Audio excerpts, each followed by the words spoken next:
नमस्कार, स्वागत है आप सभी का। मैं हूं हिमांशु और आप देख रहे हैं हलचल इंडिया, बेबाक खबर तेज असर। आइए नजर डालते हैं आज की खबरों पर। उत्तर प्रदेश के मुजफ्फरनगर जनपद के नगर कोतवाली क्षेत्र स्थित मोहल्ला रामपुरी में शुक्रवार को जल निगम के द्वारा जल निकासी के लिए कराए जा रहे नाले निर्माण के दौरान मोहल्ले वासियों ने जमकर हंगामा किया था। हंगामे की सूचना मिलने के बाद मौके पर पहुंचे पुलिस ने हंगामा कर रही कुछ महिलाओं और पुरुषों को हिरासत में लेकर नाले का निर्माण शुरू करवा दिया था। बहरहाल पुलिस ने हिरासत में लिए गए लोगों को कुछ घंटों बाद छोड़ दिया, लेकिन इससे मोहल्ले वासियों का गुस्सा और भड़क गया। इसके चलते मोहल्ले वासियों ने अपने मकानों पर यह मकान बिकाऊ के पोस्टर चस्पा कर मोहल्ले से पलायन करने की चेतावनी दे डाली। मकानों पर चस्पा किए गए पोस्टर में साफ साफ लिखा है कि मकान बिकाऊ है भाजपा और शासन के उत्पीड़न के कारण। आपको बता दें कि यहाँ के मोहल्ले वासियों का आरोप है कि पहले से ही बने हुए नालों की प्रशासन के द्वारा सफाई नहीं कराई जाती, तो फिर नए नाले की सफाई कौन कराएगा। आरोप ये भी है कि बरसात के मौसम में हल्की सी बारिश के कारण यहाँ की गलियां जलमग्न हो जाती हैं, जिसके चलते मोहल्ले वासियों को काफी परेशानियों का सामना भी करना पड़ता है। वहीं मोहल्ले वासियों का आरोप है कि शुक्रवार की देर रात कुछ अज्ञात लोगों ने घरों पर चस्पा किए गए पोस्टर को भी फाड़ डाला, जो कि एक घर के बाहर लगे सीसीटीवी कैमरे में कैद हो गया। बहरहाल मोहल्ले वासियों ने अपने मकान पर मकान बिकाऊ होने के पोस्टर उत्पीड़न के चलते चस्पा कर दिए हैं। अब पोस्टर चस्पा होने के बाद जिला प्रशासन में हड़कंप मचा हुआ है, लेकिन इस मामले में कोई भी अधिकारी मीडिया के सामने कुछ भी बोलने को तैयार नहीं है।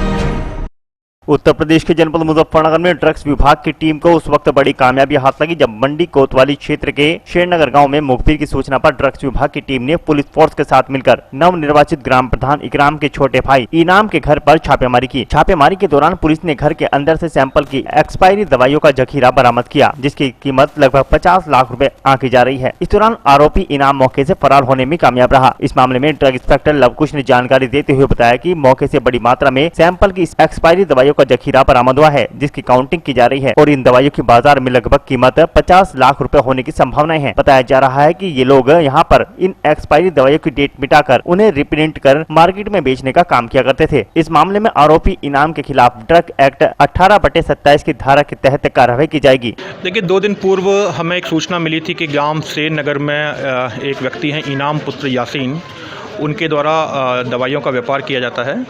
तो इस सूचना पर आज ड्रग की टीम के द्वारा और एसएचओ नई मंडी के द्वारा मेरे द्वारा यहाँ पे छापेमारी कार्रवाई की गई। और चूँकि इनाम पुत्र यासीन तो यहाँ उपस्थित नहीं मिले, लेकिन जब सर्च किया गया तो बहुत अधिक मात्रा में, भारी संख्या में यहाँ दवाइयाँ बरामद हुई हैं। और अभी तक इन लोगों के जो परिवार वाले हैं उनके द्वारा कोई भी लाइसेंस भी नहीं दिखाया गया है। और सबसे बड़ी बात यह है कि यहाँ पर जितनी दवाइयाँ मिली हैं उसमें अधिकतर दवाइयाँ एक्सपायर्ड हैं। और यह भी संज्ञान में आया है कि उन एक्सपायर्ड दवाइयों की जो एक्सपायरी डेट है उसको मिटाकर संभवतः ये दवाइयाँ आगे भी बेची जा रही हैं। तो एक गंभीर आपराधिक यहाँ पर कृत्य हुआ है और इसके लिए ड्रग इंस्पेक्टर यहाँ मौजूद हैं और बाकी ड्रग्स विभाग की टीम भी बुलाई जा रही है और इसकी हम लोग डिटेल में जांच करा रहे हैं और उसके बाद दोषियों के विरुद्ध कार्रवाई कराएंगे। नहीं, देखिए, ये तो नहीं कह सकते क्योंकि लेकिन इनके घर के अंदर जो यहाँ के वर्तमान प्रधान हैं उनके कुछ बैनर्स लगे हुए हैं, तो क्या प्रधान जी से क्या संबंध है अब ये कहना संभव नहीं है।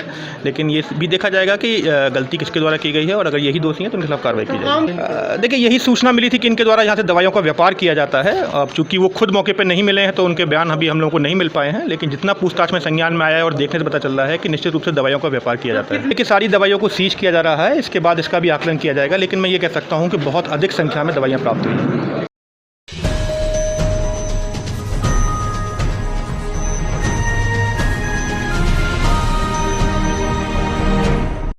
मुजफ्फरनगर में गांव का मेन रास्ता लोगों के जी का जंजाल बन चुका है। गांव के मुख्य रास्तों पर भरा पानी रास्ते को तालाब में तब्दील कर रहा है। दरअसल पूरा मामला उत्तर प्रदेश के जनपद मुजफ्फरनगर के ग्राम पंचायत शेरपुर का है, जहां पर गांव का मुख्य रास्ते की हालत खराब होने के कारण लोग परेशान हैं। गांव में हल्की बारिश के बाद ही गांव का यह मार्ग तालाब में तब्दील हो जाता है, जिसको लेकर ग्रामीणों में रोष व्याप्त है। आपको बता दें कि इस रास्ते की यही हालत पिछले कई वर्षों से है। इसको लेकर ग्रामीण कई बार प्रशासन और गणमान्य अधिकारियों के पास भी जा चुके हैं, लेकिन किसी भी तरफ से कोई भी समाधान नहीं किया गया। क्षेत्र के सांसद विधायक को भी इसके लिए कहा गया, लेकिन उनका कहना है कि ये हमारे वोटरों की श्रेणी में गांव नहीं आता। हालत जस के तस बनी हुई है। गांव के लोग बहुत परेशान हो चुके हैं और इसके समाधान की फिर से मांग कर रहे हैं। ग्रामीणों का कहना है कि सड़क और उसके दोनों नालों का निर्माण कराया जाए, तभी इस रास्ते की समस्या का समाधान हो सकता है।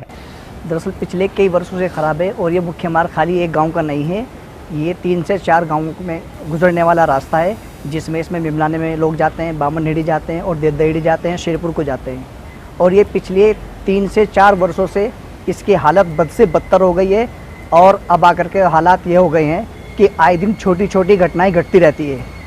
बच्चे जो स्कूल में बच्चे जाते हैं वे गिर जाते हैं, रिक्शा पलट जाती है, स्कूटी वाले जो आम लोग हैं वे गिर जाते हैं, उनके छोटी छोटी चोटें लग जाती है।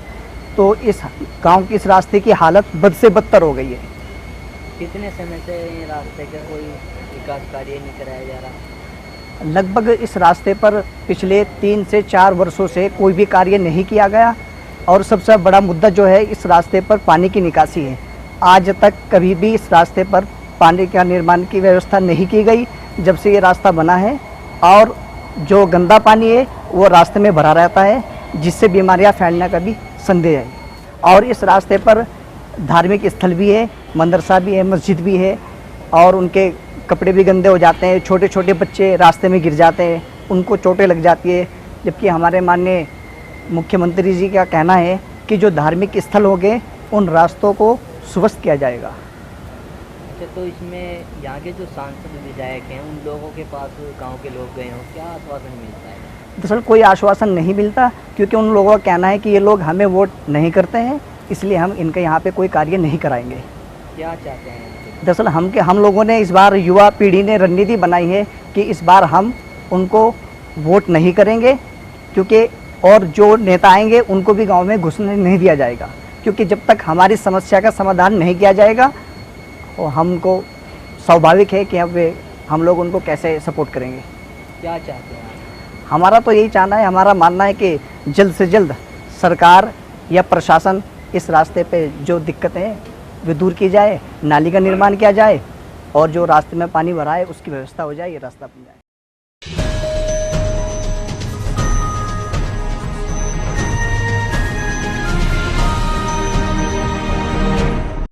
मुजफ्फरनगर जनपद के नई मंडी थाना क्षेत्र के भोपा रोड पर देर रात्रि आए तेज आंधी तूफान के बाद एक लिप्टिस का पेड़ सड़क पर बीचों बीच जा गिरा, जिसके कारण रास्ता जाम हो गया और यात्रियों को काफी परेशानियों का सामना भी करना पड़ा। जनपद मुजफ्फरनगर के नई मंडी थाना क्षेत्र के भोपा रोड पर देर रात्रि आए तेज आंधी और तूफान के कारण काफी नुकसान हुआ है, जिसमें एक भारी भरकम लिप्टिस का पेड़ सड़क पर बीचों बीच जा गिरा। इसी के साथ बिजली का एक खंभा भी धराशायी हो गया। सूचना वन विभाग और बिजली विभाग को लगते ही अधिकारी मौके पर पहुंचे व क्षेत्र की बिजली बंद करा दी गई, जिससे कि कोई दुर्घटना ना हो सके। वहीं वन विभाग द्वारा पेड़ को रास्ते से हटाया जा रहा है। इस दौरान राहगीरों को आने जाने में काफी परेशानियों का सामना भी करना पड़ा।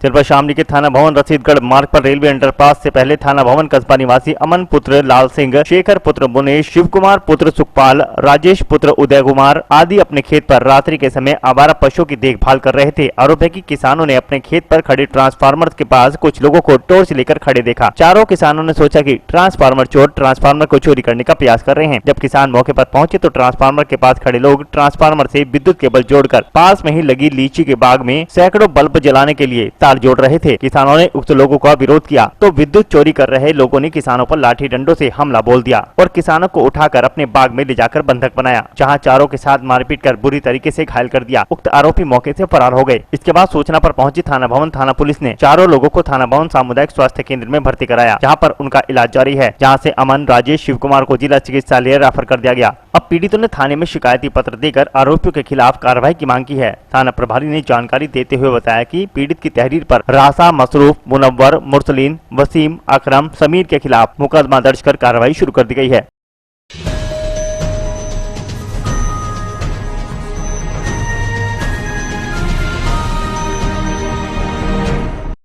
अमरोहा के हसनपुर में देर रात पिकअप के पलटने से करीब बच्चों सहित 1 दर्जन लोग घायल हो गए। शुक्रवार की देर रात्रि संभल जनपद के गांव लालपुर से भात भरकर पिकअप गाड़ी से सवार होकर वापस अपने गांव अतारसी आ रहे परिवार की पिकअप गाड़ी पलट गई, जिसमें करीब 1 दर्जन महिलाओं व बच्चों सहित लोग घायल हो गए। वहीं घायलों को परिवार के लोगों ने निजी चिकित्सालय में भर्ती करा दिया, जिसमें बताया जा रहा है कि पायल पत्नी उमेश, बलराम, राधेश्याम, रीना पत्नी अमरपाल, अनीता पत्नी बाबूराम, प्रीति पुत्री कुंवरपाल, शिवांशी पुत्री तरुण, कमला पत्नी मुखराम, आशीष पुत्र राकेश सहित करीब 1 दर्जन लोग बच्चों सहित घायल हो गए, जिन्हें अमरोहा अड्डे के नजदीक चिकित्सालय में भर्ती करा दिया गया।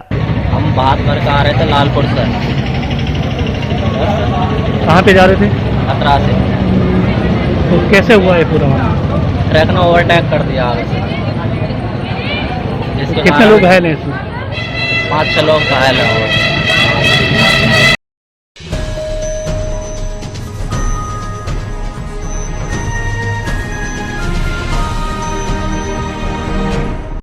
अमरोहा के हसनपुर में देर रात पिकअप के पलटने से करीब बच्चों सहित 1 दर्जन लोग घायल हो गए। शुक्रवार की देर रात्रि संभल जनपद के गांव लालपुर से भात भरकर पिकअप गाड़ी से सवार होकर वापस अपने गांव अतारसी आ रहे परिवार की पिकअप गाड़ी पलट गई, जिसमें करीब 1 दर्जन महिलाओं व बच्चों सहित लोग घायल हो गए। वहीं घायलों को परिवार के लोगों ने निजी चिकित्सालय में भर्ती करा दिया, जिसमें बताया जा रहा है कि पायल पत्नी उमेश, बलराम, राधेश्याम, रीना पत्नी अमरपाल, अनीता पत्नी बाबूराम, प्रीति पुत्री कुंवरपाल, शिवांशी पुत्री तरुण, कमला पत्नी मुखराम, आशीष पुत्र राकेश सहित करीब 1 दर्जन लोग बच्चों सहित घायल हो गए, जिन्हें अमरोहा अड्डे के नजदीक चिकित्सालय में भर्ती करा दिया गया। हम भात भर कर आ रहे थे लालपुर से। कहाँ पे जा रहे थे? खतरा से। तो कैसे हुआ ये पूरा मामला? ट्रक ने ओवरटेक कर दिया आगे से। जिसके कितने लोग घायल हैं इसमें? 5-6 लोग घायल हैं।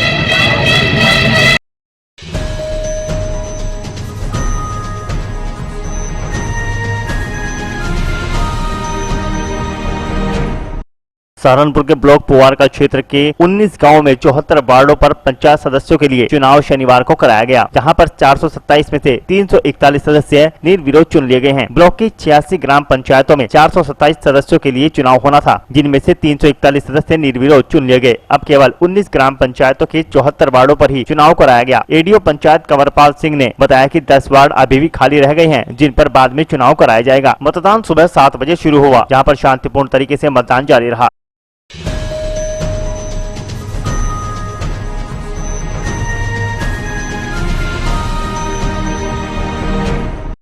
सहारनपुर के गागारेडी में सीओ सदर अजेंद्र कुमार ने शाम के समय पुलिस बल के साथ बाजार में पुलिस बल के साथ भ्रमण किया और 7 बजे पुलिस ने बाजार बंद करा दिए। सीओ सदर अजेंद्र कुमार ने कहा कि सरकार द्वारा जारी कोविड-19 की गाइडलाइंस का पालन करें। सीओ सदर ने कहा कि शुक्रवार की शाम को 7 बजे से सोमवार सुबह 7 बजे तक साप्ताहिक बंदी रहेगी, जिसमें केवल आवश्यक दुकानें, मेडिकल सेवाएं आदि खुली रहेंगी, बाकी बाजार बंद रहेगा। दुकानदारों को सख्त हिदायत देते हुए बाजार को बंद कराया गया। सीओ सदर ने निर्देश देते हुए कहा कि मास्क सभी लोगों के लिए अनिवार्य है। सभी को सोशल डिस्टेंसिंग और सैनिटाइजेशन का विशेष ध्यान रखना चाहिए और अपने हाथों को बार बार साफ करते रहें।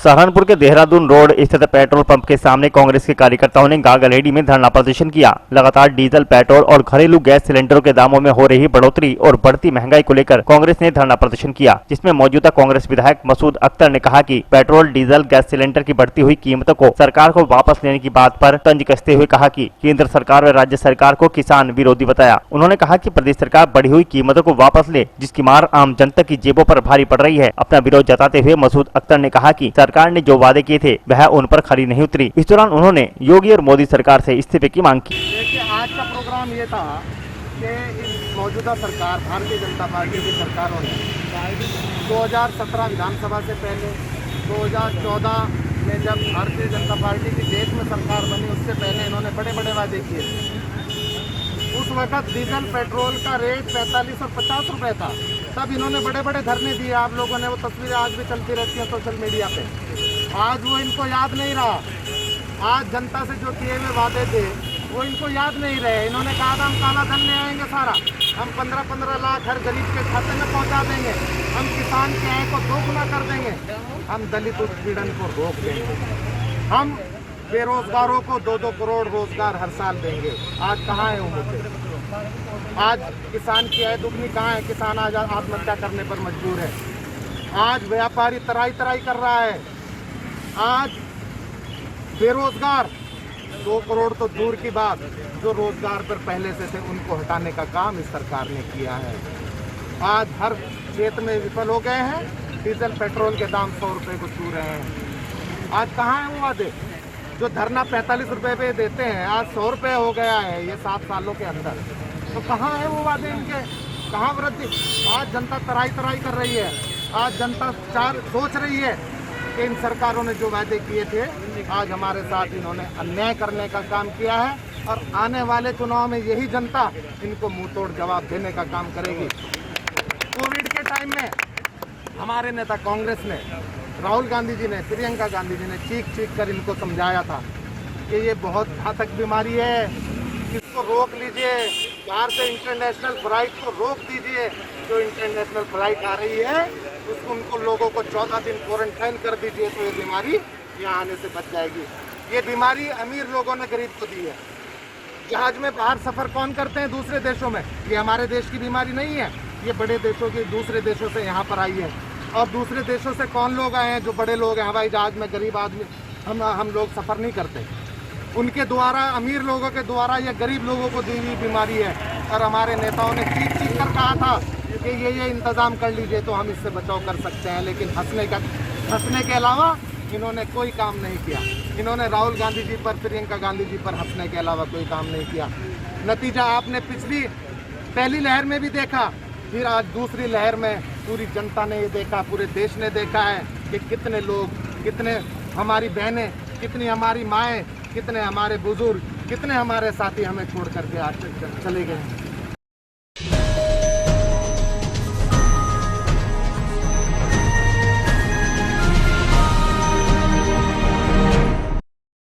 आज के बुलेटिन में इतना ही। कल फिर होंगे हाजिर कुछ नई और ताजा खबरों के साथ। देखते रहिए हलचल इंडिया, बेबाक खबर तेज असर।